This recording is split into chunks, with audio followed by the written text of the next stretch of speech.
The morning it happened, I thought I was just running a little late for work. Just another normal morning. I grabbed my coffee, jumped into my truck, and started driving toward the neighborhood gate. The same thing I did every single day. But that morning, something felt wrong. Right in front of my truck, I slowed down. Instead, one of the guards stepped forward and raised his hand. For a second, I honestly thought he was joking. I looked at him and said, "I'm sorry." The guard nervously looked back at his partner. "You're not allowed to leave the neighborhood." Behind him, the metal gate was completely locked. The keypad had been disabled, and both guards were standing there like I was trying to escape from prison. I leaned back in my seat and let out a small laugh. Not because it was funny, but because the situation was so ridiculous, it barely felt real. "You're blocking my exit," I said slowly. "Yes, sir." "Until I apologize to someone." "Yes, sir." I looked at him again. "And who exactly told you to do this?"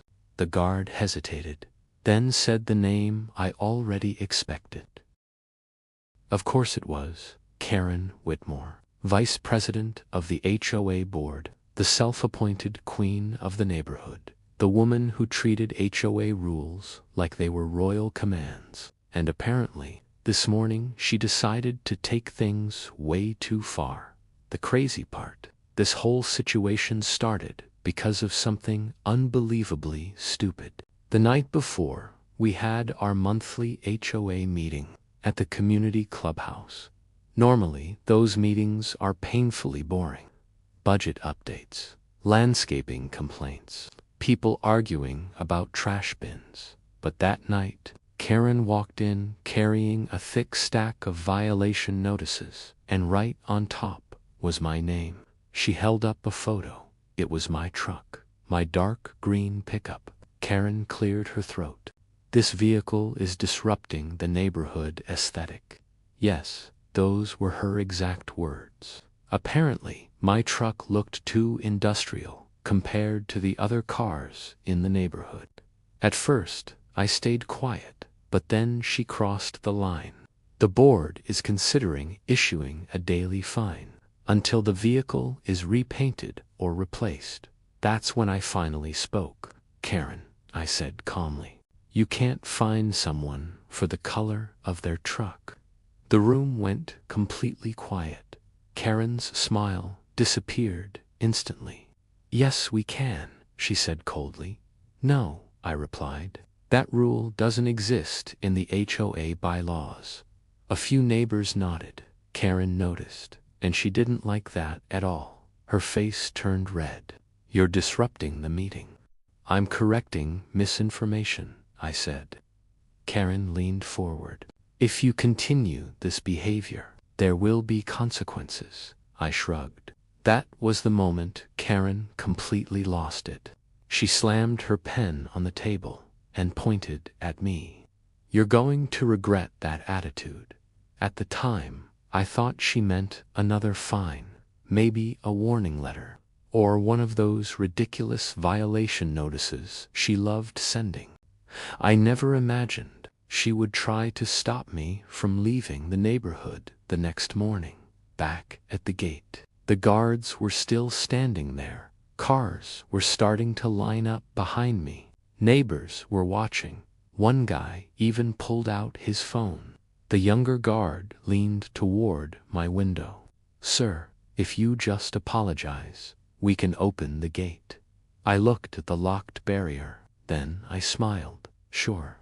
Both guards relaxed immediately. "You'll apologize?" "Oh, absolutely. Let's call Karen." About 10 minutes later, a white SUV pulled up next to the gate. Karen stepped out slowly, like she was arriving to collect a victory. Sunglasses on, arms crossed. The guards stood up straight. Karen walked toward my truck, then leaned down toward my window. "Well, have you finally decided to behave like an adult?" I looked at her calmly. "You're blocking me from leaving my own neighborhood." She corrected me immediately. you're being detained." That word made me pause. "Detained, yes," she said confidently. "Until you apologize for your disrespectful behavior." That was the moment I realized something. Karen had just crossed a serious legal line. This wasn't HOA drama anymore. This was illegal. "Karen," I said slowly, "you realize this is unlawful detention." She laughed. "Oh, please." Then she turned to the guards. "Open the gate when he apologizes." That's when I picked up my phone. I didn't call the police. I didn't call a lawyer.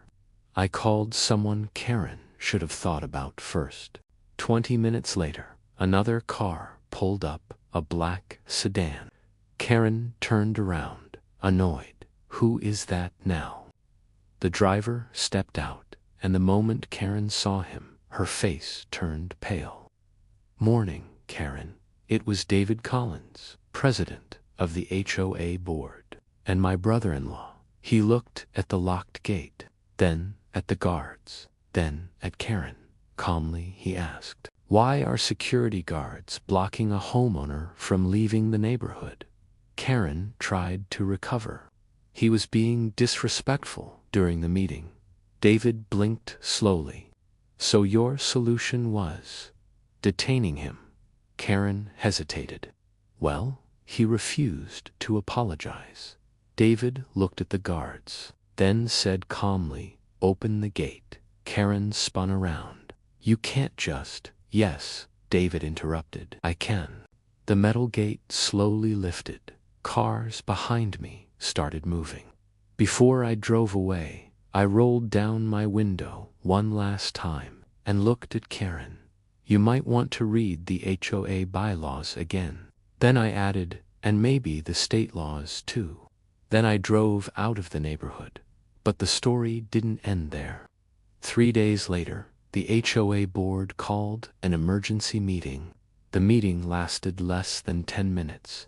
Karen Whitmore was removed from her position as vice president. The official reason was simple: abuse of authority and unlawful detention of a resident.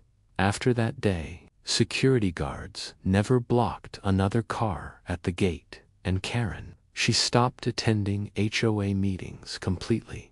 Funny thing about power, it disappears pretty quickly once people realize it was never real in the first place.